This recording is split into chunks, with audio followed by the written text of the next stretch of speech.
매일 성경과 함께하는 오늘의 큐티 시간입니다.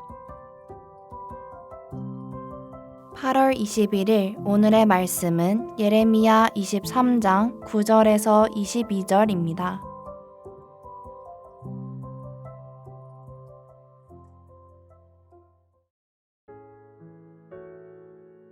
선지자들에 대한 말씀이라. 내 마음이 상하며 내 모든 뼈가 떨리며 내가 취한 사람 같으며 포도주에 잡힌 사람 같으니 이는 여호와와 그 거룩한 말씀 때문이라. 이 땅에 간음하는 자가 가득하도다. 저주로 말미암아 땅이 슬퍼하며 광야의 초장들이 마르나니 그들의 행위가 악하고 힘쓰는 것이 정직하지 못함이로다. 여호와의 말씀이니라. 선지자와 제사장이 다 사악한지라. 내가 내 집에서도 그들의 악을 발견하였노라. 그러므로 그들의 길이 그들에게 어두운 가운데 미끄러운 곳과 같이 되고 그들이 밀어냄을 당하여 그 길에 엎드러질 것이라. 그들을 벌하는 해에 내가 그들에게 재앙을 내리리라. 여호와의 말씀이니라.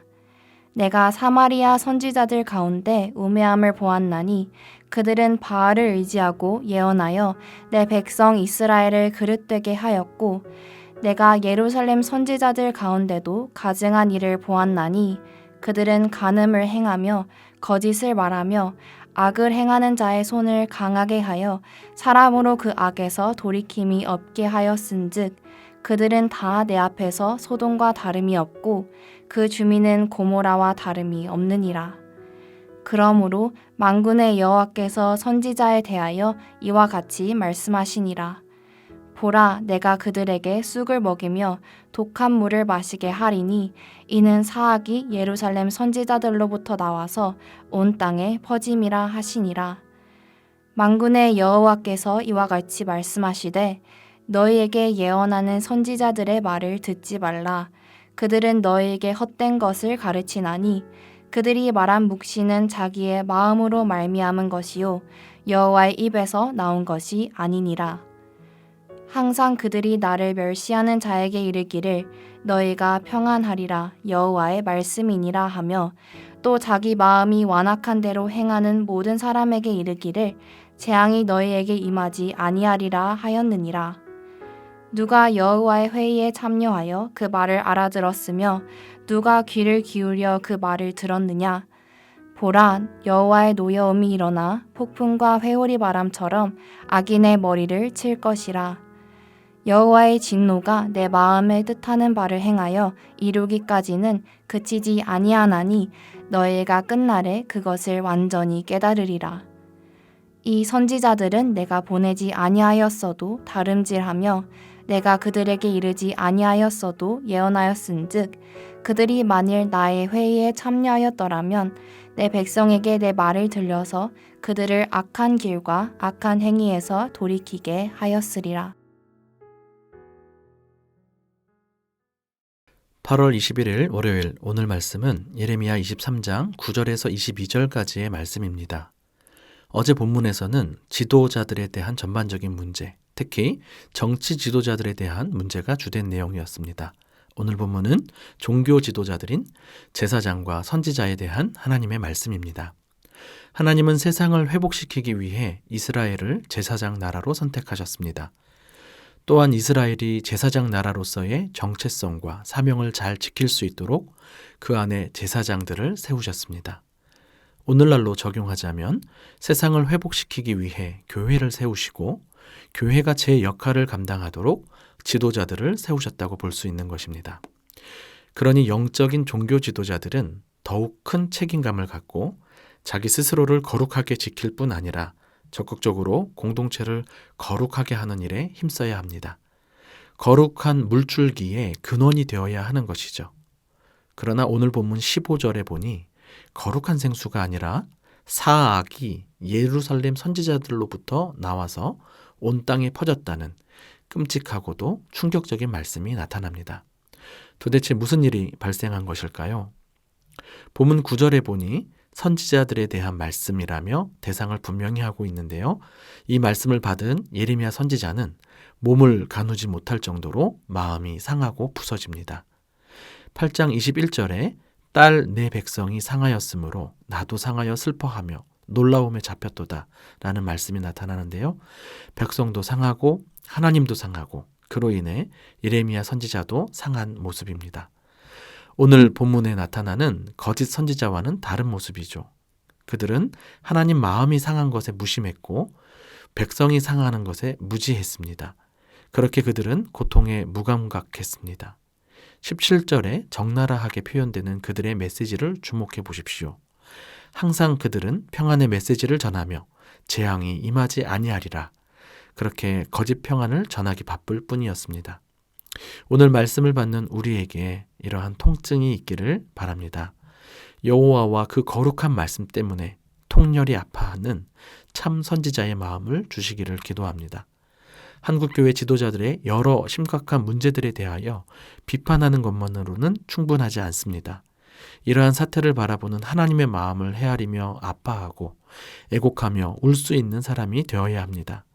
통증을 느낄 수 있는 것은 살아있다는 증거이기도 합니다. 선지자는 하나님의 마음을 헤아리는 영성과 시대의 고통을 끌어안는 시대적 감수성, 이 모두를 가진 사람입니다. 내 문제에만 몰두해 내 문제에만 갇혀서 울고 있지는 않으십니까? 하나님의 마음을 헤아리며 우리 공동체와 이 시대를 바라보며 울 수 있는 오늘 하루가 되기를 바랍니다. 또한 누구보다 하나님의 상한 마음과 우리의 상한 상태 모두에 민감하게 반응하셔서 십자가의 길을 걸으셨던 주님을 기억하며 감사하는 하루가 되면 좋겠습니다. 보기 싫지만 그들의 모습을 좀 더 구체적으로 살펴봅시다. 먼저 11절에는 하나님의 충격 어린 실망이 표현되고 있습니다. 원문에는 무엇 라고 하는 조사가 여러 번 반복되고 있습니다. 선지자도 제사장도 내 집에서도 하나님의 마음이 느껴지시나요? 기대가 컸기에 실망도 크셨을 것입니다. 마치 자기 집에서 배우자가 간음하고 있는 모습을 보는 것 같은 그러한 충격 이상일 것입니다. 14절에는 더욱 가관입니다. 그들이 간음하는 것을 넘어서 거짓을 말하고 악을 행하는 자의 손을 강하게 해주고 있다는 표현입니다. 하나님의 집에서 죄를 저지르는 것도 충격이고 권력자들의 편에 서서 그들의 잘못에 신학적으로 정당화시켜주고 면죄부를 주는 모습도 충격입니다. 16절에 보면 그들이 말하는 것도 다 헛된 것이라고 말씀하십니다. 그들의 말이 하나님께로부터 받은 말이 아니라 자기 마음에서 만든 말이고 21절 이하에 보듯 하나님이 보내지도 않았는데 달려가서 말씀하지도 않은 말씀을 예언한다고 말씀하는 것입니다. 이 얼마나 간이 큰 행동입니까? 그들이 정말 여호와의 회의에 참석해서 하나님의 말씀을 들었다면 그들은 하나님의 백성들로 하여금 악한 길과 악한 행위에서 돌이키게 할 수밖에 없었을 것입니다. 그러나 그들은 계속해서 거짓으로 말씀을 전하며 거짓 평안을 전하기에 백성이 돌이킬 기회마저 빼앗은 것입니다. 종교 지도자들 자체의 타락 그리고 탐욕을 이루기 위해 사람들 듣기 좋은 말만 하여 하나님께 돌이키지 못하게 하는 직무유기는 비단 예레미야 시절에만 있는 모습이 아닐 것입니다. 지도자들을 위해 기도합시다. 야고보 사도는 선생된 우리가 더 큰 심판을 받을 줄 알고 선생이 많이 되지 말라고 말씀하셨습니다. 그만큼 책임이 더 크기 때문이죠. 바울 사도 역시 로마서 1장 32절에 사형에 해당하는 일들인 줄 알면서도 자기들만 그렇게 행할 뿐 아니라 그런 일을 행하는 자들을 옳다고까지 하는 모습에 혀를 내두릅니다. 당시 사람들이 예레미야의 말과 거짓 선지자의 말 중 어떤 말씀이 하나님의 말씀인지 분별하기 당시에는 쉽지 않았을 것입니다. 미래의 역사를 통해 검증될 일이기 때문입니다.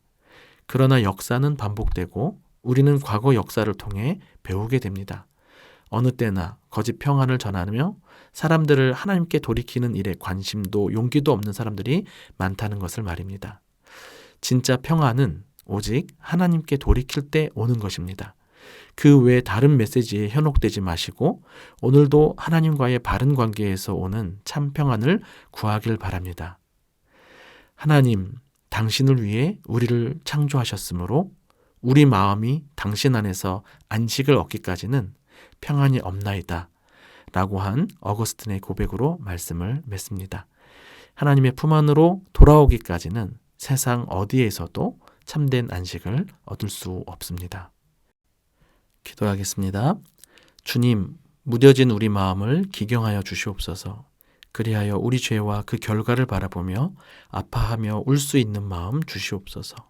애통하고 회개할 마음 충만하게 하소서. 자꾸 길에서 벗어나 다른 곳에서 답을 찾다가 더 깊은 수렁에 빠지는 우리를 불쌍히 여겨주시고 교회 지도자들을 비롯하여 우리 모두가 다른 곳 기웃거리지 않고 하나님께로 온전히 돌아가 참 평안을 얻게 하소서.